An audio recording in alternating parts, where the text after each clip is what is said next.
தமிழக முதல்வர் ஜோசப் விஜய் ஜாதகத்தை எடுத்துக்கிட்டு சொன்னா எல்லாமே 100க்கு 100 நடக்கணும். அப்பதான் அறிவியல் நடந்தது. ஒன்று நடந்தது வந்து ஒத்துக்காது. இப்பவே அந்த ராடன் பண்ணிட்டு 150 தொகுதி வருவார்னு சொல்லிட்டு அவர் 108 தான் வந்து பாவம். அதுக்காக போய் வந்து அவர் தூய சக்தியா இருந்த அவரு தீய சக்தி வீட்டுக்குள்ளேயே போக வச்சுட்டாரு இந்த ராடன் பண்ணிட்டு. அவர் 150 தான் சொன்னாரு வெளியில, இன்னும் கூட ஆதாரம் இருக்கு. ஆனா ஏன் 108 வந்தாரு?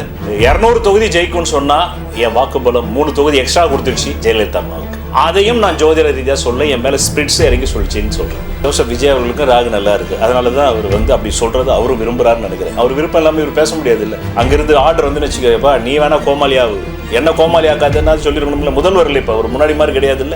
அவரும் சொல்லாம இருக்காருன்னா என்ன அர்த்தம்? அப்ப படிச்சவங்க அத்தனை பேருமே படிக்காதவ மாதிரி ஆயிடணுமா? இவர் ஆட்சி காலத்துல படிக்காத மாதிரி நடிக்கணுமா? இப்ப நான் படிச்சிருக்கேன், நான் சொல்ல வேண்டியது என் கடமை. யாராவது ஒருத்தராவது அந்த உண்மையை சொல்லணும் இல்ல, மக்களை விழிப்பாக்கணும் இல்ல. ஏற்கனவே இது திராவிட நாடுன்றாங்க, இதுதான் திராவிட நாடா? அவரும் திராவிட அரசியல தான் முன்னறிக்கிறாரு. அவரும் போய் தந்தை பெரியாருடைய வந்து இல்லத்துக்கு போயிட்டு தான் வந்திருக்காரு. அப்புறம் என்ன? அப்ப அவர் எப்படி அப்ப முரண்படுறாரு? உங்கள் வாழ்க்கையில் விடை காண முடியாத கேள்விகளுக்கு விடை சொல்ல வருகிறார் The one and only Hattrick Success Astrologer in India.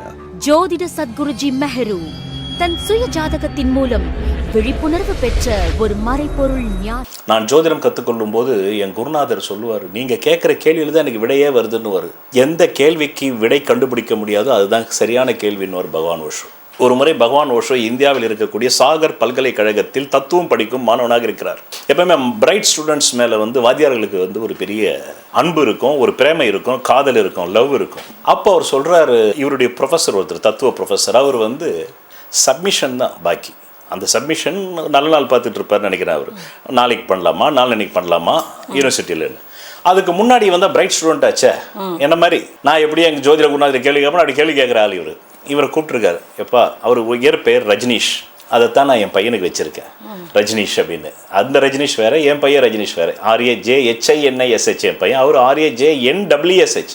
உடனே கூப்பிட்டாரு. அதுவும் ஒரு பெரிய மிஸ்டிக்ஸாக தான். அதுவும் வந்து அது பாருங்கள், என் பையனுக்கு கடகத்தில் குரு உச்சம், பகவான் ஓஷோவுக்கு குரு உச்சம். எனக்கு இது வரலும் உதவி பண்ண எல்லாருக்குமே நடிகை சீதாம்மா இந்த ஆஃபீஸை திறந்து வச்சாங்க. அந்த அம்மா கடகத்தில் குரு உச்சம், ஓஷோவுக்கு கடகத்தில் குரு உச்சம். சவுகார் ஜானகி தான் என்னுடைய பேட்டன் ரைஸ் ப்ராடக்ட்டுக்கு ஃப்ரீயாக வந்து மாடலிங் பண்ணாங்க. வெளியில் 10 லட்சம் வாங்குறாங்க. நான் சொன்னேன் அவங்க பையனு கேன்சர் குணமானதுனால, நடிகை சவுகார் ஜானகி அம்மாவுடைய பையனு கேன்சர் குணமானது ஃப்ரீயாக வந்து பண்ணி கொடுத்தாங்க 10 லட்சம் வாங்காம. அந்த அம்மா வந்து 1931 டிசம்பர் 12, ஓஷோ வந்து 1931 டிசம்பர் 11. 2 பேருக்குள்ளேயும் ஒரு நாள் தான் வித்தியாசம். அப்ப பாருங்க, அந்த ஓஷோவுடைய ஆத்மா அப்பப்போ என் மேல இறங்குது. அதனால தான் சில விஷயங்கள் நான் பேசுறது இல்லை, ஓஷோவே பேசிட்டு போவார். நான் ஜீசஸை பத்தி பேசினா ஜீசஸே வந்து பேசிட்டு போறாரு. அதனால தான் என்னுடைய அன்பர்கள் கேட்பாங்க, நீ யாரை பத்தி பேசாலும் அப்படியே மாறிடுறீங்கன்னு. சாக்ரட்டிஸை பத்தி பேசினா சாக்ரட்டிஸ் வருவாங்க. அதனால தான் என் மேல ஸ்பிரிட்ஸ் இறங்கும். அப்படி இறங்கி தான் நான் எலெக்ஷன் ரிசல்ட் 11, 14, 16 லைவ்ல அடிச்சேன். அப்போ அந்த ப்ரொஃபஸர் கூப்பிடுறாரு, டே ரஜினிஷ் வா, நான் எல்லாத்தையும் முடிச்சிட்டேன், அத்வைதம் ஆதிசங்கருடைய கோட்பாட்டின் மீது PhD வாங்க போறேன். அப்போ இவர் கேட்குறாரு, இவர் சொல்றாரு, சரி அத்வைத கோட்பாட்டின் மூல கருத்து என்ன அப்படின்னு கேட்குறாரு ஓஷோ. அப்போ அவர் சொல்றாரு, இந்த உலகம் பூரணம். ஆதிசங்கர் சொன்னது இந்த உலகம் பூரணம். அந்த தத்துவமே வந்து தப்பாச்சேன்றாரு ஓஷோ. என்னடா குண்டை போடுற, நான் எல்லாத்தையும் முடிச்சிட்டேன் தீசிஸு, நாளைக்கு ஒப்படைக்க போகிறேன், இதுக்கு 5 வருஷம் ஆச்சு எனக்கு. சார், அத்வைதத்தின் கோட்பாடின்படி ஆதிசங்கரர் வந்து இந்த உலகம் பூரணம்னா ஃபுல்லுன்னு சொல்லிட்டாரு. பூரணம்னா கம்ப்ளீட், இனிமேல் அதில் சரி செய்ய வேண்டியது எதுவுமே இல்லை, எல்லாம் உள்ளடக்கியது. அப்படி என்றால் வளர்ச்சி எப்படி இருக்குன்னு கேட்குறாரு. 1 லிட்டர் பாட்டில் தண்ணியில் 1 லிட்டர் ஊற்றிட்டீங்கன்னா மேலே ஊற்ற முடியுமா? அப்போ இந்த உலகம் பூரணம்னா அப்போ இனிமேல் இன்வென்ஷன்ஸே வராது, இனிமேல் சயின்டிஸ்டே உருவாக முடியாது, இனிமேல் புது தத்துவமே வராது, இனிமேல் புது கொள்கையே வராது அரசியல்ல. அதனால் அது எப்படி பூர்ணமாகணும்னு, அட சண்டாலா உன்னை கூப்பிட்டது தப்புடா போடான்னு சொல்லிட்டு எல்லா பேப்பரையும் தூக்கி கீஷ் போட்டாரு. இந்த விஷயம் தெரியாமலே நான் இதே கேள்வி அங்கே கேட்டா நான் என்ன பண்ணுவேன்? நான் தீசிஸ் பண்ண போகும்போது இந்த PhDல இந்த கேள்வி கேட்டேன், பதில் சொல்ல தெரியாதாடா, உண்மைதானடா நீ சொல்றது சண்டால, அதனால தான்டா உன்னை பார்த்த உலகமே பயப்பட போதுரா எதிர்காலத்தினார். கடைசியில் உலகமே அவரை பார்த்து பயந்தது. அவர் பைபிளில் கொஸ்டின்ஸ் வச்சாரு, குரான்ல கொஸ்டின்ஸ் வச்சாரு, கிறிஸ்துவர்களால சொல்ல முடியல, இஸ்லாமியர்களால சொல்ல முடியல, அதனால அவர் மேல வந்து பாஞ்சாங்க. அப்போ அவர் சொன்னார், go and change your Bible, go and change your Gita, Bhagavad Gita, go and change your Quran. Why are you afraid of me? Why are you pouring stones on me? You go and change Bible. That is your fault, not is my fault. அப்போ அத்வைதத்துல ஆதிசங்கரர் வந்து பூரணம்னு சொல்லிட்டாரு. பூரணம்னா எப்படி வளரும்? Einstein தத்துவப்படி bubbles, அவர் வந்து பாத் table விளையாடும் போது வந்து கண்டுபிடிச்சாரு இந்த உலகம் விரிவடைகிறதுன்னு. அப்போ உலகம் விரிவடைஞ்சு பலூன் மாதிரி ஒரு நாள் வெடிச்சிரும்னாரு ஐன்ஸ்டைன். அதான் விரிவடைதல் தத்துவம். அப்போ பூரணம் ஆயிடுச்சுன்னா அது எப்படி விரிவடையும்? அப்போ இனிமேல் எதுவுமே கண்டுபிடிக்க வேண்டாம். அதான் பகவான் ஓஷோ சொல்வார், பைபிளில் மருந்து மாத்திரைகளை பற்றி எதுவுமே சொல்லவில்லை, இன்ஜெக்ஷனை பற்றி எதுவுமே சொல்லவில்லை. அதனால் பைபிளை நாம் எப்படி முழுமையான நூல் என்று நம்ப முடியும்? அவ்வண்ணமே எந்த மத நூல்களிலும் எதிர்காலத்தில் ஊசி வரும் என்று சொல்லவில்லை, அறுவை சிகிச்சைகள் வரும் என்று சொல்லவில்லை. இப்போ தலைமாற்று அறுவை சிகிச்சைகளும் போயிட்டாங்க. இதெல்லாம் பைபிளிலும் இல்லை, குரானிலும் இல்லை, பகவத்கீதையிலும் இல்லை. அதனால் இந்த ரிலிஜியன் எக்ஸ்பைரி டேஷன் சொன்னார். என்ன சொன்னார்? இந்த புக்கை காட்டுற பாருங்க, இந்த புத்தகத்தை இப்படி காட்டுகிறேன். இது பகவான் ஓஷோ எழுதியது. Religion expiry station, religion expiry station, religion expiry station, religion expiry station. இந்த புக்கு பேர் ரிலிஜியன்ஸ் எக்ஸ்பைரி டேஷன் டேட். அதாவது ரிலிஜியன் எக்ஸ்பைர் ஆகி போச்சுட்டார். ஏன்னா அது 2000 ஆண்டுகளுக்கு முன்பு தோற்றப்பட்டது, 5000 ஆண்டுகள் முன்பு தோற்றப்பட்டது. அனைத்து மதங்களும் எக்ஸ்பைரி டேஷன் ஆகி போச்சு. காரணம், இன்று உள்ள எந்த அப்டேஷனும் அதில் இல்லை. அதனால தான் அந்த வாத்தியார்கிட்ட ஓஷோ சொன்னார், நீங்கள் பிஹெச்டி செய்கிறீர்களே, அந்த இடத்துல இப்படி ஒரு கேள்வி கேட்டால் என்ன பண்ணுவீங்க? ஆதிசங்கரர் அத்வைத்தம் அப்படின்னா உலகம் பூரணமானது, பூரணத்திற்குள் எப்படி வளர்ச்சி இருக்கும்? அவ்வளோதான், சிம்பிள் கொஸ்டின். பூரணத்துக்குள்ளே வளர்ச்சி இருக்குமா? இருக்காது. ஒரு வீடு பூர்ணமாயிடுச்சுன்னா அதுக்கப்புறமா அந்த வீட்டுக்குள்ள வளர்ச்சி இருக்காது. வாழ்க்கையும் பூரணம் அடைந்து விட்டால் வளர்ச்சி இருக்காது. அதனால் முழு நிறைவு பெற்ற மனிதனால் வாழவே முடியாது. அதனால தான் ஜோதிடத்திலே ஒரே கிரகம் கெட்ட கிரகமாகவும் நல்ல கிரகம் வருகிறது. சரி, இப்போ இந்த ஷான் கார்லசனுக்கு நம்ம வருவோம் மீண்டும். ஸோ அவர் சொல்லிட்டாரு, அவருடைய அந்த முடிவின்படி அவர் நிரூபிச்சிட்டாரு. சொல்லிட்டாருலாம் கிடையாது, இது ஒரு மிகப்பெரிய பிரபலமான பத்திரிகை. இப்போ நம்ம ஊரில் எப்படி சொல்றோம், ஓரளவுக்கு ஆன கிடையாது, 100 மடங்கு உயர்ந்ததுன்னு வச்சுங்க நேச்சர் பத்திரிகை. அளவுகோல், அந்த கிரெடிபிலிட்டி சரியான படித்தவர்களை மட்டுமே எடுக்கிறது. ராடன் பண்டிட் மாதிரி எல்லாம் போய் அங்கே உட்காந்து நேச்சர் பத்திரிகைலாம் விளக்கம் கொடுக்க முடியாது. விஜய் என்ற ஒருத்தர் இருக்காருங்க எங்கள் தமிழ்நாட்டில், ஒரு நாளைக்கு புதினுக்கே சொல்ல போறாருனாக்கா முதல்ல அவர்கள்லாம் உள்ளே சேர்க்கவே மாட்டாங்க. நான் தவறாக சொல்றேன்னு நினைக்கக்கூடாது. அவர் இந்த மாதிரி அவர் தவறாக பேசுறதுனால நம்ம அதை விமர்சிக்க வேண்டியது இருக்கு. அவர் ஒரு நியாயமா பேசியிருந்தா பிரச்சனையே கிடையாது. அட்லீஸ்ட் தமிழ்நாட்டுக்குள்ளேயாவது நிப்பாட்டிருக்கலாம். பிரதமருக்கு போனதே ரொம்ப தப்பு. பிரதமரை விட புதினுக்கு போனதெல்லாம் இதை கேட்குற மனிதர்கள் உண்மையிலே அறிவு உள்ளவர்களா இல்லையா என்பது எனக்கு இப்போ டவுட்டாக வருது. ஜோதிடமே பொய்ன்றான், அந்த ஜோதிடத்தை வச்சு நீ ஜோசப் விஜய் ஜெயிச்சாருன்னு சொல்றது எவ்வளோ பெரிய பொய். நான் அந்த விஷயத்துக்கு வரேன். நான் தான் இதை முதல்ல சொல்லிட்டேன். ஜோசியத்தை நான் 2011 ஜோசியத்தை வச்சு சொல்லலை, 2014 ஜோசியத்தை வச்சு சொல்லலை, 2016 சொல்லலை, 19 சொல்லலை. என் கிளைண்ட்டுக்கிட்ட சொல்றதை விட நான் ஜோசியத்தை வச்சு சொல்லலை. ஏன்னா அதில் அந்த காரணம் எதுவுமே இல்லை. என்னை நான் அறிந்ததால், என்னுடைய தீர்க்க தரிசனத்தால் சொல்லிக் கொண்டிருக்கிறேன், என்னுடைய அப்சர்வேஷனால் சொல்லிக் கொண்டிருக்கிறேன், என் மதியுகத்தால் சொல்லிக் கொண்டிருக்கிறேனே தவிர அங்கு அந்த மாதிரி எந்த கணக்கும் இல்லை. ராசி பலன்ல கூட கிடையாது. அதைத்தான் இன்னைக்கு உடைச்சி பேசணும்னு உடைச்சி பேசுறேன். ஏன்னா இது குரு பயிற்சிக்கான அறிவொளி. நீங்க கேட்ட கேள்வியிலேயே அது இருக்கு. அதனால அது சொல்ல வேண்டியது இந்நேரம். ஸோ இறுதியாக இப்படி தான் முடிக்கிறார். The results were published in Nature on December 5, 1985. யாருக்காவது டவுட் இருந்தால் அதை போய் பார்த்துக்கலாம் விக்கிபீடியாவில். 1985, the study found that astrologers were unable to match natal charts to their corresponding personality test better than chance. Moreover, astrologers were no more likely to be correct even when they had high confidence that they had made a match correctly. Carlson concluded that the result clearly refutes the astrological hypothesis. அந்த ஜோதிட பலன் என்ற அந்த கருத்துருவாக்கம் refuse முடிஞ்சு போச்சு. அது பலிக்கவில்லை. Carlson left academia in 1994 and founded the Society of Amateur Scientists. He contributed to the column Science on Society on the Humanist from 1990-1992, the Amateur Scientist in Scientific American from 1995 to 2001, and the Citizen Scientist of Make Magazine 2005-2007. In 2010, he launched the LabRat Science Education Program, an organization that organizes activities for and encouraging amateur scientists. He currently serves Executive Director of the organization. முடிஞ்சிடுச்சு. இப்போ இதுக்கான தமிழ் விளக்கம் கொடுக்கணுமில்ல. நம்ம என்னங்க sir நீங்கள் என்னமோ வெள்ளக்கார மாதிரி கோட் சூட்லாம் போட்டுன்னு நீங்கள் கமெண்ட் வரும், கோட் சூட்லாம் போட்டால் ஓகே, ஆனாலும் இவ்வளோ நாள் ஒழுங்காக தமிழில் பேசியிருந்தீங்கன்னா அது ஆங்கிலத்தில் இருக்குது. விக்கிபீடியாவில் போய் டிரான்ஸ்லேட் பண்ணாலும் தமிழ் ஆக மாட்டேங்குது. நான் என்ன பண்ண முடியும்? இப்போ தமிழ்லையும் சொல்கிறேன், நான் டிரான்ஸ்லேட் பண்ணி அதை வச்சுருக்கேன். நான் அதை உங்களுக்கு தமிழில் சொல்கிறேன். ஜோதிடம் வெஸ் அறிவியல் என்ற மோதல் உண்மையில் 2 வெவ்வேறு அணுகுமுறைகள் மோதுவது போல இருக்கும். ஒன்று அர்த்தம் சின்னங்கள், மீனிங் அண்ட் சிம்பாலிசம். மற்றொன்று அளவீடு, சோதனை, மெஷரிங் அண்ட் டெஸ்டிங்.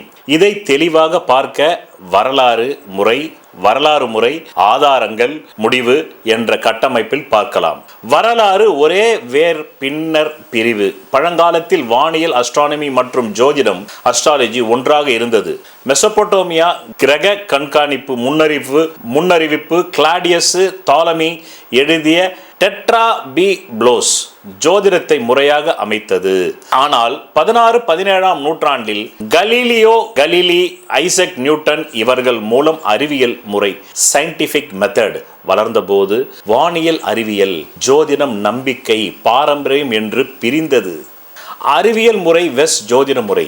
அறிவியல் சயின்ஸ் ஹைப்போதிசிஸ் கணிப்பு, எக்ஸ்பெரிமெண்ட் சோதனை, ரிப்பீட்டபிலிட்டி மீண்டும் மீண்டும் ஒன்று நடக்கணும். அதாவது இந்த ஷான் கார்லசன்ஸ்ல மீண்டும் மீண்டும் அது சரியாக வரணும். ஒரு ஜாதகத்தை எடுத்துக்கிட்டு இப்போ தமிழக முதல்வர் ஜோசப் விஜய் ஜாதகத்தை எடுத்துக்கிட்டு சொன்னா எல்லாமே 100க்கு 100 நடக்கணும். அப்போதான் அறிவியல் நடந்துக்கும். ஒன்று நடந்தால் ஒத்துக்காது. இப்போவே அந்த ராடன் பண்ணிட்டு 150 தொகுதி வருவார்னு சொல்லிட்டு அவர் 108 தான் பாவம். அதுக்காக போய் அவர் தூய சக்தியாக இருந்த அவர் தீய சக்தி வீட்டுக்குள்ளேயே போக வச்சுட்டாரு இந்த ராடன் பண்ணிட்டு. அவர் 150 தான் சொன்னார் வெளியில், இன்னும் கூட ஆதாரம் இருக்குது. ஆனால் ஏன் 108 வந்தார்? இதுக்கு ராடன் பண்டிட்னுடைய அந்த விளக்கம் என்ன? ஆனால் நான் 2011 200 தொகுதி ஜெயிக்கும்னு சொன்னால் என் வாக்குபலம் 3 தொகுதி எக்ஸ்ட்ரா கொடுத்துடுச்சு ஜெயலலிதா அம்மாவுக்கு. அதையும் நான் ஜோதிட ரீதியாக சொல்ல என் மேலே ஸ்பிரிட்ஸ் இறங்கி சொல்லிச்சின்னு சொல்கிறேன். அது இன்னொன்று அறிவியல் ரீதியாக கேட்டால் அது எனக்கு தெரியாது, ஹேப்பன்ஸ். ஆனால் ஜோதிடம் ஹேப்பன்ஸ்ன்னு சொல்லிட்டு ஆப்ரேஷன் தியேட்டரில் போய் அப்படியே கர்த்தரே ஏதாவது ஒரு ஹேப்பன்ஸ் செய்யுங்கள், இவரை காப்பாற்றுகிறேன் அப்படின்னு கத்தியை வச்சாக்கா அவர் சாகிறதுக்கு வாய்ப்புண்டு, பிழைக்கிறதுக்கு வாய்ப்புண்டு. கத்தி எங்கே வச்சுக்கிட்டு முருகனே இவரை காப்பாற்றும், இயேசுவே இவரை காப்பாற்றும், அல்லாவே இவரை காப்பாற்றும்னு ஒரு டாக்டர் போனால் ஒரு இஸ்லாமியரும் தான் உடம்பு கொடுக்க மாட்டார், ஒரு கிறிஸ்துவரும் தான் உடம்பை கொடுக்க மாட்டார், ஒரு இந்துவும் கொடுக்க மாட்டார். அதனால தான் ஜோதிடம் இதை கிடையாதுன்னு சொல்லிடுச்சு, அறிவியல் இல்லைன்னு சொல்லிடுச்சு. நான் இதை முதல் காணொலியிலிருந்து அறிவியல் இல்லைன்னு சொல்கிறேன். ஆனால் யாரும் கேட்க மாட்டான். அதான் ஓஷோ சொல்வார், மனிதர்கள் தாங்கள் விரும்புவதே கேட்கிறார்கள். ராசி பலனில் கூட இந்த மாதம் ராசி பலன் போட்டிருக்கேன், போய் பாருங்க, அது ஒரு டிஸ்க்ளைமர் போட்டிருக்கேன். அதையும் விளம்பரம்னு கமெண்ட் போடுவான். அவன் விரும்புறது தான் அவன் பார்ப்பான். அது பொய்யா இருந்தால் கூட பரவாயில்ல. முதல்வர் ஜோசப் விஜய் புதினுக்கு அப்படியே சொல்லுவார், எனக்கு பிடிச்சிருக்கு, நான் அவர் ரசிகர், நான் நம்புறேன். அதே மாதிரி ராசி பலன் நம்புறேன், நடக்கலனாலும் பரவாயில்ல நம்புறேன், நடந்தாலும் நம்புறேன். அப்படி ஒரு டாக்டர் சொல்ல முடியுமா, நான் அறுவை சிகிச்சை பண்றேங்க, நீங்க பொழைச்சாலும் பொழைக்கலாம், செத்து போனாலும் செத்து போலாம் அப்படின்னு அறிவியல் சொல்ல முடியாது. சொன்னா உங்களெல்லாம் கொண்டுடும். அதனாலதான் அறிவியல் இது ஜோதிடம் அறிவியல் இல்லைன்னு சொன்னது நல்லது. நான் அதை முன்னாடியே சொன்னேன், இந்த ஷார்ல் கால்சன் படிக்காம முன்னாடியே சொன்னேன். இப்ப படிச்சுட்டும் சொல்றேன். இப்ப வராம பாருங்க, வானியல், அறிவியல், ஜோதிடம், நம்பிக்கை. அறிவியல் முறை வெஸ் ஜோதிட முறை. அறிவியல் சயின்ஸ் ஹைப்போதிசிஸ் கணிப்பு, எக்ஸ்பெரிமெண்ட், ரிப்பீட்டபிலிட்டி. அறிவியல் முதல்ல ஒரு ஹைப்போதிசிஸை கிரியேட் பண்ணி அதில் பரிசோதனை செஞ்சு மீண்டும் மீண்டும் ஒரே முடிவுகள் வரும்போது தான் அதை மருந்தாகவோ அல்ல அதை வான ஊர்தியாகவோ அல்லது அதை ஒரு ஏவுகணையாகவோ தயாரிக்க முடியும். ஃபால்சிஃபையபிலிட்டி, தவறாக நிரூபிக்க முடியும் எதை? ஜோதிடத்தை. ஜோதிடம், அஸ்ட்ராலஜி எதன் அடிப்படையில் வேலை செய்யுது? இப்போ அங்கே வர முக்கியமாக சின்னங்கள், சிம்பிள்ஸ். இப்போ சில பேர் இப்படின்னு காட்டுறாங்க, என்ன இப்படின்னு காட்டினா என்ன? ஹார்ட் அப்படின்னா நாம புரிஞ்சுக்கணும். இப்படின்னு காட்டினாக்கா ஹார்ட், ஆமா, இப்படின்னு காட்டினா ஹார்ட், இப்படின்னு காட்டினா ஹார்ட். இதயம், அன்பு, லவ், உன் மீது எனக்கு லவ் இருக்கு. எல்லா நடிகர்களும் இப்படி காட்டு போறாங்க, எல்லா நடிகர்களும் இப்படி காட்டு போறாங்க, லவர்ஸும் காட்டிக்கிறாங்க. இதன் அடிப்படையில் உருவாக்கப்பட்டது ஜோதிடம். சிம்பிள்ஸ். மொழியும் அப்படிதான் உருவாக்கப்பட்டது, ஆங்கில மொழியும் அப்படிதான் உருவாக்கப்பட்டது. அதையும் படிக்கிறேன். ஸோ ரிப்பீட்டபிலிட்டி, மீண்டும் மீண்டும் ஒரே முடிவு வர வேண்டும் அறிவியலில். ஜோதிடம், அஸ்ட்ராலஜி சின்னங்கள், அனுபவ அடிப்படை. அதான மூல சித்தர்களே சொல்லியிருக்காங்க, உன் அனுபவத்தில் நீ பார்த்த ஜாதகங்களில் உனக்கு என்ன விதமான பாயிண்ட் கிடைக்குதோ, என்ன விதமான வேலை செய்யுதுன்னு நீ 100 பேரில் ஒரு 50 பேருக்கு பார்த்துருக்கியோ, 60 பேருக்கு பார்த்துருக்கியோ, அதுதான் பலிக்கும். அதுதான் இங்கே சொல்கிறோம். ஸோ ஜோதிடம், அஸ்ட்ராலஜி சின்னங்கள், சிம்பிள்ஸ். சூரியன் இதுக்கு சிம்பிள், சந்திரன் இதுக்கு சிம்பிள். சூரியன் தந்தைக்கு சிம்பிள், சந்திரன் தாய்க்கு சிம்பிள், மேலும் சந்திரன் பெண்பாலுக்கு சிம்பிள், சூரியன் ஆண்பாலுக்கு சிம்பிள். பிறகு செவ்வாய் சகோதரனுக்கு சிம்பிள், புதன் தாய் மாமனுக்கு சிம்பிள், குரு அறிவுக்கு சிம்பிள், குருமார்களுக்கு சிம்பிள். அதனால இந்த குரு பேச்சுக்கு இது பேசுறது சாலச்சிறது. நீங்கள் நல்ல கேள்வி கேட்டீங்க, ஞானாந்தமான கேள்வி, ஒரு நல்ல சோலா இருப்பீங்க நீங்கள். அடுத்தது சுக்கிரன் காதலுக்கு சிம்பிள், சனி உழைப்புக்கு சிம்பிள், ராகு பந்தாவுக்கு சிம்பிள். அந்த ராடன் பண்டிட் ஜாதத்தில் ராகு நல்லா இருக்குன்னு நினைக்கிறேன், அதுதான் அந்த பந்தா. ஆமாம், ஜோசப் விஜய் அவர்களுக்கும் ராகு நல்லா இருக்குது. அதனால தான் அவர் வந்து அப்படி சொல்கிறது அவரும் விரும்புகிறாருன்னு நினைக்கிறேன். அவர் விருப்பம் இல்லாமல் இவர் பேச முடியாது இல்லை. அங்கேருந்து ஆர்டர் வந்து வச்சுக்கப்பா, நீ வேணா கோமாளியாவு, என்ன கோமாளியாக்காதுன்னா சொல்லியிருக்கணும்ல. முதல்வர் இல்லை, இப்போ அவர் முன்னாடி மாதிரி கிடையாது இல்லை. அவரும் சொல்லாமல் இருக்காருன்னா என்ன அர்த்தம்? அப்போ படித்தவங்க அத்தனை பேருமே படிக்காதவங்க மாதிரி ஆகிடணுமா? இவர் ஆட்சி காலத்தில் படிக்காத மாதிரி நடிக்கணுமா? இப்போ நான் படிச்சிருக்கேன், நான் சொல்ல வேண்டியது என் கடமை. யாராவது ஒருத்தராவது இந்த உண்மையை சொல்லணும் இல்லை, மக்களை விழிப்பாக்கணும் இல்லை. ஏற்கனவே இது திராவிட நாடுன்றாங்க, இதுதான் திராவிட நாடா? அவரும் திராவிட அரசியல தான் முன்னறிக்கிறாரு. அவரும் போய் தந்தை பெரியாருடைய வந்து இல்லத்துக்கு போயிட்டு தான் வந்திருக்காரு. அப்புறம் என்ன? அப்போ அவர் எப்படி அப்போ முரண்படுறாரு? அப்போ சொல்கிறோம், அனுபவ அடிப்படை ட்ரெடிஷன். ஜோதிடம் வந்து சின்னங்கள், நான் சொன்ன மாதிரி சின்னங்கள், லவ் சிம்பிள் மாதிரி, அன்பு சிம்பிள் மாதிரி. இப்போ ஒரு வெள்ளை புறா காட்டினா என்ன? அது ஒரு சிம்பிள், சமாதானம். வெள்ளை கொடி ஆட்டினாக்கா நான் சண்டைக்கு ரெடி இல்லை, சமாதானம். சிவப்பு கொடி ஆட்டினாக்கா நான் சண்டைக்கு ரெடி. கருப்பு கொடி ஆட்டினாக்கா நான் துக்கத்தில் இருக்கிறேன், என்கிட்ட வராத. சிவப்பு கொடி காட்டினா வா சண்டைக்கு போடலாம், 2 பேரும். இதுதான் சிம்பிள். இதன் அடிப்படையில் ஜோதிடம் வேலை செய்கிறது. அப்போது சின்னங்கள், அனுபவ அடிப்படை, தனிப்பட்ட விளக்கம், இன்டர்பிரிட்டேஷன். இப்போ நான் ஜோதிடத்தில் தனிப்பட்ட விளக்கம், இன்டர்பிரிட்டேஷன் என்னுடைய அனுபவம். என் குருநாதர் ஆஃபீஸுக்கு நான் டெய்லி போவேன், அவர் வாயவே பார்ப்பேன். ஒரு நாள் அவர் என்னை பார்த்தாலே ஓடுவார் அவர். ஏன்னா இவன் கேள்வி கேட்டு சாவடிப்பானே, நம்ம போய் எந்த புக்கை படிக்கிறது? நம்ம ஒரு 100 புக்கு, 1000 புக்கு, 10,000 புக்கு படிச்சு ஒரு மாதிரியாக ஜோசியம் சொல்லுகிறோம். இவன் வந்தானா 11,000 புக்கு கேட்பானே, நம்ம படிக்காத ஒரு புக்கில் இருந்து ஒரு கேள்வி கேட்பானேன்னு நான் போனேன்னு வச்சுக்கிங்க. அவர் எப்போ அக்கா வீட்டில் காத்திருப்பா, நான் கிளம்புறப்பான்னு. அவர் தான் இந்தியாவிலே 10 ஜோசியரில் ரொம்ப விவரமான ஜோசியர், 1008 ஆர்டிக்கல் எழுதுறாரு. அப்புறம் தான் ஒரு நாள் என்னை பார்த்தார், கிட்ட மூஞ்சி கொண்டு வந்தார், அப்படியே ஜூம். நான் இப்படி உட்காந்து இப்படியே பார்த்துன்னு இருந்தேன். அவரும் இப்படி கிட்ட வந்தார். எப்பா என் அனுபவத்தை எப்படிப்பா கொடுப்பேன் உனக்குன்னாரு. என் அனுபவத்தை நான் உனக்கு எப்படியா கொடுப்பேன்? இந்த கிரகம் அப்படியே சுத்துதியா, இந்த பூமி சுத்தும் போது கீழ்வான வருதியா, அப்போ ஒரு குழந்தை யோனிலிருந்து வருதியா. பக்கத்துல உட்கார்ந்தவர், நீ புண்ணியம் பண்ணவையா, எவ்வளவு அழகா சொல்றாரு. இருந்து கூட தம்பி என் அனுபவத்தை நான் உனக்கு எப்படிப்பா தர முடியும்னு அழுதுக்குன்னே ஆபீஸை போட்டாரு. இவன் இருந்தா நைட்டு 12 மணி வரலாம் உட்காந்துருப்பான். நம்ம உட்காந்தா 10 மணி வரலாம் கிளைண்ட் வரலாம் அந்த ஆபீஸ்ல. ஆனா இவன் தொல்லை தாங்க முடியாதுன்னு சொல்லி 5:30 க்ளோஸ் பண்ணுவார். சார் இன்னும் 2 ஹவர் உட்காருங்க சார். இல்லைல்லப்பா நான் அங்கே இதுக்கு போகணும்ப்பா, நான் ஐயோ அது வந்து 25 கிலோமீட்டருப்பா, பஸ்ஸு கிடைக்காது அப்படின்னு கபகபன்னு ஓடிடுவார். நான் போனாலே ஆஃபீஸ் போட்டுறதுல இருப்பார். ஏன்னா நான் அப்படி கேள்வி கேட்பேன். இப்போ ஓஷோ எப்படி கேட்டார், அவர் வந்து தீசிஸ் எல்லாம் ரெடி பண்ணி வச்சிருந்தாரு. அந்த மாதிரி இப்போ சொல்கிறான் பாருங்க. இந்த ஜோதிடம் வேலை செய்வது சின்னங்களாலும், அனுபவ அடிப்படை ட்ரெடிஷனாலும், பாரம்பரியத்தினாலும், இன்டர்பிரிட்டேஷனாலும். ஒவ்வொரு ஜோசியரும் ஒரு இன்டர்பிரிட்டேஷன் கொடுப்பான். ஆனால் ஒவ்வொரு டாக்டரும் ஒரு இன்டர்பிரிட்டேஷன் கொடுக்க முடியாது. மால்னா பேரஸ் இந்த வியாதிக்கு தான் வேலை செய்யும். அது நீங்களே கூட கடையில் போய் வாங்கி போட்டுக்கலாம்.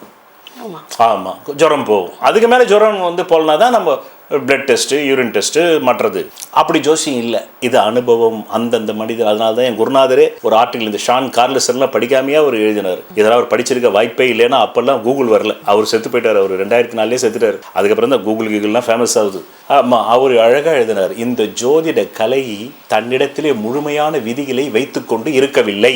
இந்த ஜோதிட கலை தன்னிடத்திலே முழுமையான விதிகளை வைத்துக் கொண்டு இருக்கவில்லை. தமிழக முதல்வர் ஜாதகம் வந்தவொடனே இவர் அடுத்தது பிரதமர், அடுத்தது புதியனுக்கு அட்வைஸ் சொல்லுவார், அடுத்தது இவர் வந்து அமெரிக்கன் பிரசிடென்ட்டுக்கு அட்வைஸ் சொல்லுவார். அதுக்கப்புறமா டைரக்டா ஒரு நாள் திடீர்னு காணாம போவார். ஆகாயத்தில் போயிட்டு மீண்டும் 10 கட்டளைகள் மோசஸ் மாதிரி வாங்கிட்டு திடீர்னு கீழே இறங்கி வர. இப்படிலாம் சொல்லவே முடியாது. இல்லை யாரோ ஒரு XYZ. ஆனால் இப்போ அப்படிதான் உட்காந்துக்கிட்டு அந்த முதல்வருடைய ஜோதிடர் சொல்றதா நீங்க கேள்வி கேட்குறீங்க. அந்த கேள்வி அப்படி வருதுன்னா அப்போ இது ஒன்று கோயபல்ஸ் எப்படி ஹிட்லருக்கு இருந்தாலும் அப்படி அவர் இருக்கணும்ன்ற மாதிரி அவர் அப்பாயின்ட் பண்ணியிருக்காங்களா நமக்கு தெரியாது. இந்த காணொலி பார்த்த பிறகு யாராவது சொல்லியாது அப்படி பேச வேண்டாம், அது முதல்வரின் மாண்புக்கு தவறு என்று யாராவது எடுத்து சொல்லணும்னு நாம் நினைக்கிறோம். சொல்லணும்னா வேறு வழி இல்லை, அதை ஃபாலோ பண்ணுறவங்க ஃபாலோ பண்ணிட்டோம், அவ்வளோதான். பட் நான் ஒரு ஜோதிடனாக இருக்கிறதுனால இதை பற்றி பேச வேண்டிய பொறுப்பு எனக்கு இருக்கிறது. முக்கிய வித்தியாசம், அறிவியல் சோதித்து நிரூபிக்க வேண்டும், ஜோதிடம் அர்த்தம் கண்டுபிடிக்க வேண்டும். நல்லா புரிஞ்சுக்கணும். அறிவியல் சோதித்து நிரூபிக்க வேண்டும், ஜோதிடம் அர்த்தம் கண்டுபிடிக்க வேண்டும். முக்கிய அறிவியல் சோதனைகள் கார்ல்சன் எக்ஸ்பெரிமெண்ட். அதான் இப்போ நான் சொன்னேன். 1985 ஷான் கார்ல்சன் நேச்சர் ஜர்னல் வெளியீடு. அந்த பத்திரிகையில் ஜோதிடர்களுக்கு ஜாதகம் கொடுத்து சரியான நபரை பொருத்த சொல்லினார். முடிவு, ஜோதிடர்கள் ரேண்டம் சான்ஸ் விட மேல் செயல்படவில்லை. Personality studies, American psychological association தொடர்பான ஆய்வுகள் முடிவு, ராசி அடிப்படையில் மனிதர்களின் குணம் வேறுபடுகிறது. ராசின்னு சொல்றாங்களே, இந்த மேஷ ராசிக்கு இந்த குணம் இருக்குல்ல, அதுவே வேறுபடுது. ராசி அடிப்படையில் மனிதர்களின் குணம் வேறுபடுகிறது என்ற ஆதாரம் இல்லை. மேஷராசினா அவனுக்கு ஒரு குணம் இருக்கும், ரிஷபராசினா ஒரு குணம் இருக்குல்ல, அதெல்லாம் அந்த பரிசோதனையில் வந்து பார்த்து அப்படிலாம் எல்லாருக்கும் வரல, ரேண்டமாக பண்ணும்போது வரல, முடிவுகள் வந்து 100% எட்டவில்லை. 90% கூட அறிவியல் ஒத்துக்காது. 100 இருக்கணும். ஏன்னா அது மனிதர்களோட வேலை செய்யுது, அவன் வாழ்க்கையோட வேலை செய்யுது, அவன் உடம்போட வேலை செய்யுது. நாளைக்கு செத்து போட்டா யாரு பொறுப்பு? யாரு பொறுப்பேற்றுக்கணும்? இல்லை, இப்போ இவர் ஆர்டன் பண்ணிட்டு சொல்லிட்டு போயிடலாம். நிறைய அது நடக்கலைன்னாக்கா அவருக்கு எந்த விதமான பொறுப்பும் இல்லை. ஆனால் மருத்துவத்துக்கு பொறுப்பு இருக்குது, என்னை போன்ற அனுபவ ஜோதிடர்களுக்கு பொறுப்பு இருக்குது. அதனால தான் நாங்கள் இதை விரித்து சொல்ல வேண்டியது இருக்கிறது, இதை விலக்கி சொல்ல வேண்டியது இருக்குது. ஸோ ராசி அடிப்படையில் மனிதனின் குணம் வேறுபடுகிறது என்ற ஆதாரம் அறிவியலில் பரிசோதனையில் நிரூபிக்கப்படவில்லை. பர்னம் எஃபெக்ட்னு சொல்கிறோம், BARNUM. அதை பற்றி தனியாக பேசுகிறேன். பர்னம் எஃபெக்ட் என்ன இது?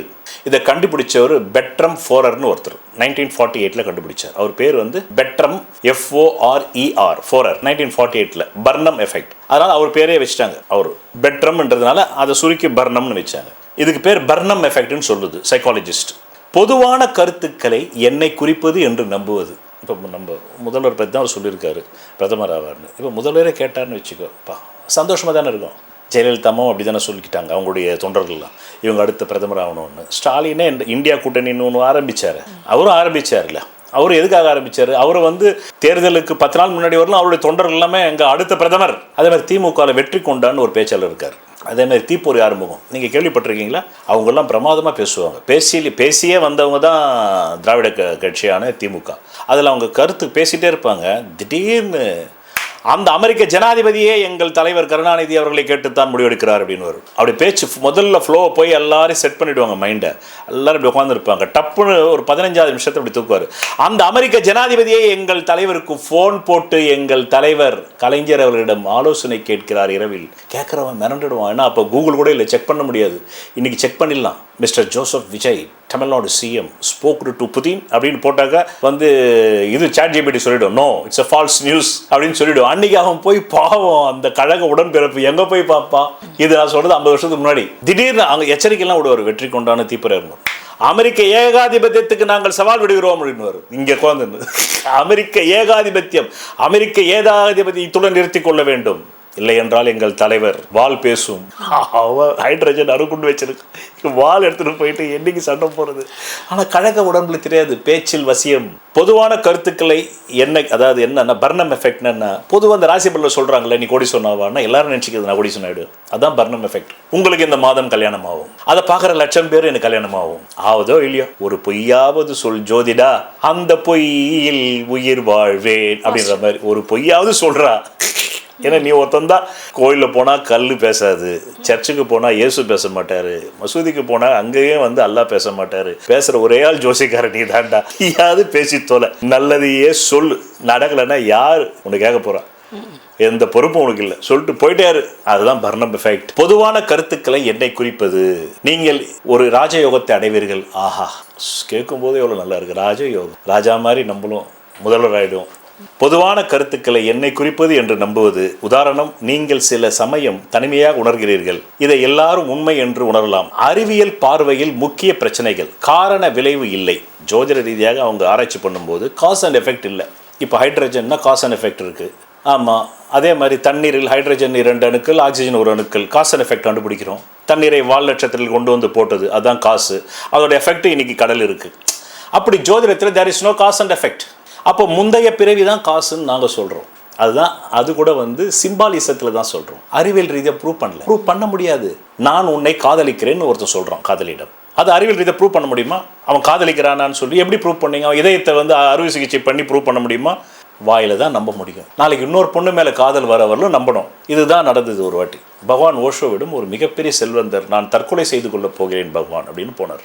பகவான் சொன்னார். நிறைய பேர் நினச்சிப்பா பகவான் அவர் கடவுள் நினச்சிப்பாங்களா? கிடையாது. பக் என்ற பௌத்த மொழிக்கு ஆண் குறி பெண் குறி ஒன்றை கவ்வி கொண்டிருக்கிறது என்று பொருள். இதை பகவான் ஓஷோவே அதற்கான விளக்கம் கொடுத்தார். என்னை பகவான், இப்போ நிறைய பேர் கேட்டால் உங்களை பகவான் சொல்கிறாங்களே, அதை அனுமதிக்கிறீங்களா, நீங்கள் கடவுளான்னு கேட்டால், பகவான் என்பது பௌத்த மொழி. பக் என்பது ஃபக் என்பதிலிருந்து உருவாறியது தான் பக்.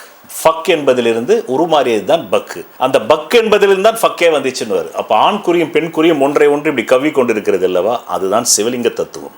இந்த பிடிப்பு எந்த மனிதனுக்கு விட்டு விடுகிறதோ, கழண்டு விடுகிறதோ, அவனே ஃபக்வான். ஃபக்கில் இருந்து வெளிவந்தவன், இனி அவனுக்கு ஒரு பெண் யோனி தேவையில்லை என்று பொருள். அவனுக்குள்ளே இருக்கக்கூடிய ஆண் பெண் சக்கரங்களிலேயே அவனுக்கு அந்த காம இன்பத்தை அனுபவிக்க முடியும். அதுதான் தியானா, அதுதான் பகவான். அந்த அடிப்படையில் என் பக்தர்கள் என்னை அழைக்கிறார்களே தவிர கடவுளின் அவதாரம் என்ற அடிப்படையில் அழைக்கவில்லை. நானும் பகவான் ஓஷோ போது அந்த அடிப்படையில் தான் நானும் அவர் சொன்னது கரெக்டான்றது பின்னாடி நான் போய் மொழியியல் ஆராய்ச்சி பண்ணி பார்த்துட்டேன். கரெக்ட். அந்த பக் ஒளியை வச்சு தான் கண்டுபிடிச்சான், மொழியே ஒளியை வச்சு தான் கண்டுபிடிச்சான். அதை பற்றியும் விளக்க போறேன். அறிவியல் பார்வையில் முக்கிய பிரச்சனைகள். காரண விளைவு ஜோதிடத்தில் இல்லை. கிரகங்கள் மிகவும் தொலைவில், அவற்றின் ஈர்ப்பு விசை மனிதருக்கு மிக குறைவு. இதை ஒப்பிடும்போது மருத்துவர் அருகில் நின்றால் வரும் ஈர்ப்பு விசை கூட அதிகம். உங்க பக்கத்துல டாக்டர் நிற்கிறாருன்னா அவருடைய ஈர்ப்பு விசை கூட உங்களுக்கு வரும். நீங்கள் பஸ்ஸில் போகும்போது பின்னாடி இருந்து யாராவது உங்கள் மூளையை பார்த்துக்கிட்டே இருந்தாங்கன்னா பின்மண்டையை இல்லை உங்கள் உடம்பை பார்த்துட்டே இருந்தால் டக்குன்னு உங்களுக்கு ஒரு உணர்வு வருது இல்லை, நம்மளை யாரோ பார்க்குறாங்கன்னு திரும்புறீங்கல்ல, அதுவும் ஈர்ப்பு விசை தான். உங்களை விட 100 கிலோ வெயிட், நீங்கள் 50 கிலோ 60 கிலோன்னு வச்சுக்கிங்க, உங்கள் பக்கத்தில் 100 கிலோ வெயிட் நின்னாருன்னு வைங்க, அந்த ஈர்ப்பு விசையை உங்களை தாக்க தான் செய்யும். அவருடைய உடலின் ஈர்ப்பு இருக்குல்ல, வெயிட்டு, அது உங்களை ஈர்க்கத்தான் செய்யும். உங்கள் மனதுக்கு பிடித்த ஒருத்தர் இருந்தாலும் அவர் மேலே உங்களுக்கு ஈர்ப்பு வந்துடுது இல்லை, அப்படி தானே ஆண் பெண் காதல் வந்துடுது. அதுக்கு இதுவே போதும், கிரகம் இருக்கணும்னு அவசியம் இல்லை, அது ரொம்ப தூரத்தில் இருக்குன்னு அறிவியல் சொல்லுது. அப்போ இதை ஒப்பிடும்போது மருத்துவர் அருகில் நின்றால் வரும் ஈர்ப்பு விசை கூட அதிகம். ப்ரீசிஷன் ஆஃப் ஈகோநாக்சஸ், ஆக்சியல் ப்ரிசிஷன். 2000 ஆண்டுகளில் ராசிகள் நகர்ந்து விட்டன வானியல் அறிவு. ஆனால் ஜோதிடம் பழைய நிலையை பயன்படுத்துகிறது. ரிப்பீட்டபிலிட்டி இல்லை. ஜோதிடத்தில் ஒருவர் பலன் சொல்லி ரிப்பீட்டபிலிட்டி இல்லை. நீங்கள் ஒரு பிளட் டெஸ்ட் பண்ணீங்கன்னாக்கா எத்தனை வாட்டி போய் எத்தனை லேபில் பண்ணாலும் ஒரே ரிப்போர்ட் தான் வரும். ஒரு டயபெட்டிக் பேஷண்ட்டுக்கு 140 சுகர் இருக்குதுன்னாக்கா வேறு எந்த லேபில் போய் எடுத்தாலும் 140 தான் வரும். இல்லை 240 இருக்குன்னா 240 தான் வரும். ஜோதிடத்தில் அப்படி வராது. ரிப்பீட்டபிலிட்டி இல்லை. ஒரே ஜாதகத்தை பல ஜோதிடர்கள் வேறு விதமாக சொல்வார்கள். ஒரே ஜாதகத்தை பல ஜோதிடர்கள் வேறு விதமாக சொல்வார்கள். ஒரே ராசி பலனை பல ஜோதிடர்கள் வேறு விதமாக சொல்வார்கள். அதனால் அறிவியல் இதை நிராகரித்து விட்டது. ஜோதிடம் ஏன் இன்னும் பிரபலமாக உள்ளது? கடைசி கேள்வி. அப்படி இருந்து ஏன் ஜோதிடம் பிரபலமாக உள்ளது? இல்லைனாக்கா ராடன் பண்ணிட்டே இறங்கி அதன் மூலமாக பூஸ்ட் பண்ணாக்கா மக்கள் மீண்டும் வாக்களிப்பாங்க அடுத்தடுத்து உள்ளாட்சி தேர்தல்ன்றதுக்கு தானே அவர் இறங்கியிருக்காரு. அதன் மூலமாக முதல்வர் அவரிடம் தன்னை தான் அவருடைய வெற்றிக்கு தான் துணை புரிந்தால் ஏதோ ஒரு லாபம் கிடைக்கும், அவருக்கு ஏதோ பொருள் லாபம் கிடைக்கும், XYZ. ஜோதிடம் ஏன் இன்னும் பிரபலமாக உள்ளது? அப்படி இருந்தும் இவ்வளோ குறைகள் அதில் இருந்து அது அறிவியல் இல்லாமையும் ஏன் மக்களிடம் பிரபலமாக உள்ளது? ஏன் ராசி பலனுக்கு லட்சக்கணக்கில் பார்க்குறாங்க அப்படின்னா, மீனிங் தேடல், மனிதர்களுக்கு வாழ்க்கையின் மீது தேடல், மீனிங் தேடல், மனிதர்கள் வாழ்க்கைக்கு அர்த்தம் தேடுகிறார்கள்.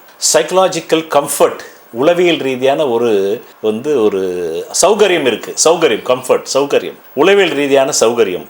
எதிர்காலம் நிச்சயமற்றது, அன்சர்டனிட்டி. அந்த நிச்சயமற்ற தன்மையை இந்த ஜோதிடத்தின் மூலம் கொஞ்சம் குறைச்சிக்கலாம், மனசுக்கு கொஞ்சம் இதமாக இருக்கும். பேட்டர்ன் ரெகக்னிஷன், மனித மூளை பேட்டர்ன்ஸ் தேடும். சில அறிஞர்களின் பார்வை கார்ல் ஜுங், ஜோதிடம் சைங்க்ரோனிசிட்டி, அர்த்த ஒற்றுமை, கோள்களுக்கும் உனக்கும் ஒரு அர்த்தம் இருக்குன்னு அர்த்தம் கற்பிக்கும் அந்த சைங்க்ரோனிசிட்டி. காரணம் இல்லை. பல விஞ்ஞானிகள் இது சூடோ சயின்ஸ், பல விஞ்ஞானிகள் இது போலி விஞ்ஞானம், போலி அறிவியல். இறுதி தீர்ப்பு பேலன்ஸ்டு கன்க்ளூஷன், சமநிலைப்படுத்தப்பட்ட ஒரு தீர்ப்பு.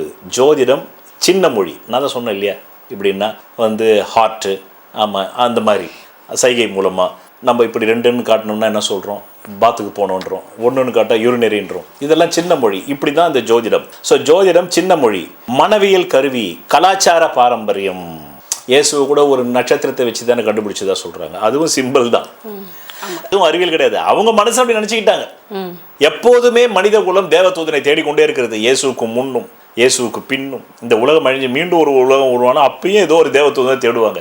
ஏன்னா இங்கே அவ்வளோ கஷ்டம் இருக்குது, வாழ்க்கையே குஷ்டமாக பாடுற மாதிரி இங்கே இவ்வளோ கஷ்டம் இருக்கும்போது ஒரு தேவதூதனை தேடிதானே ஆகணும். ஆனால் அதான் ஓஷோ சொல்லுவார், Jesus chase I am the savior, but he himself didn't save. How can he save youன்னு கேட்பார். எவ்வளோ லாஜிக்கல் கொஸ்டின். அவரே தன்னை காப்பாற்றிக் கொள்ள முடியும் இல்லை, அவர் எப்படி உங்களை காப்பாற்றுவார்? But the Christian propaganda whole world, they are saying Jesus is savior of your sin. First say to them, he himself didn't save, then how can he save you? இதுதான் அறிவியல். அதனால தான் அறிவியல் மதத்தை நிராகரித்து விட்டது, புறக்கணித்து விட்டது. இல்லை என்றால் அறிவியல் வளராது. கடந்த 500 ஆண்டுகளாக தான் அறிவியல் வளருது. அதுக்கு முன்னாடி போப்புகள் முட்டுக்கட்டை போட்டு வச்சுருந்தாங்க. பைபிளின் தத்துவப்படி பார்த்தீங்கன்னாக்கா சூரியன் தான் பூமியை சுற்றுவதாக. ஆனால் அவர் பூமி தான் போய் சூரியனை சுற்றுகிறது என்றார் கலீலியோ. அதனால் பைபிள் கருத்துக்கு தவறாக இருக்கிறது என்று அவரை சாகும் வரையில் சிறையில் வைத்தார்கள் கலீலியோவை. இப்படி பல மத அடக்குமுறைகளுக்கு மீண்டுதான், அதான் ஓஷோ சொல்வாரு, 500 ஆண்டுகளுக்கு முன்பு போப்புகள் அனைவருமே கிறிஸ்துவம் அறிவியல் வளரக்கூடாது என்று விஞ்ஞானிகளுக்கு கொடுத்த தண்டனை, அந்த ஒரே கோபத்தில் இன்று விஞ்ஞானம் மேற்குலகில் வளர்ந்து கடவுள் இல்லை என்பதை நிரூபித்துக் கொண்டிருக்கிறார்கள். இல்லை, கடவுள் இல்லை என்பதை நிரூபித்துக் கொண்டிருக்கிறார்கள். சொல்வதெல்லாம் பலிக்கும் அபூர்வ வாக்கு சக்தி பெற்றவர் மெஹ்ரு அவர்கள். உங்கள் வாழ்க்கையில் பணம், புகழ், பதவி, திருமணம், குழந்தை பேறு, உயர்கல்வி, வெளிநாட்டு யோகம், கலைத்துறையில் வெற்றி, அரசியலில் வெற்றி போன்ற இன்னும் எண்ணற்ற உங்கள் வாழ்வின் கேள்விகளுக்கு ஒரு மனிதன் அவன் ஜாதகத்தை எப்படி அறிந்து கொள்வது? கான்டாக்ட் ஜோதிட Sadguruji Mehru. Address Quality Complex, first floor, new number 45, wall number 12, Arunachalam Road, Saligramam, Chennai 93. Phone 0442376072. Contact 99529 59962 98409 57612. Website www.srimehru.org.